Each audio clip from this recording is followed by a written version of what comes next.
في شارع الخان.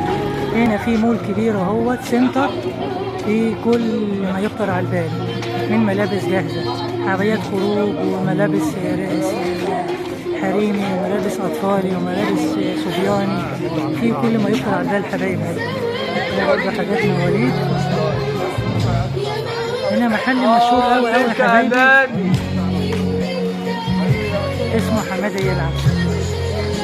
محل حمادة يلعب له أكتر من فرع في طنطا.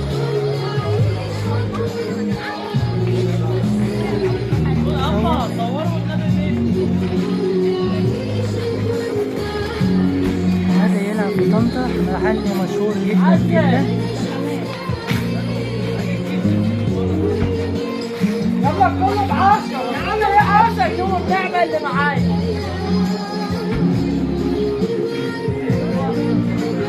محل الخان. محلات شارع الخان شهيرة جدا وأسعارها متناولة الجميع. اللي عاوز يجي يشتري من هنا. الأسعار متهاودة. حبايبي بحبكم في الله، وإلى أن نلتقي في فيديو آخر جديد. لكم مني ألف تحية وألف سلام. إلى اللقاء.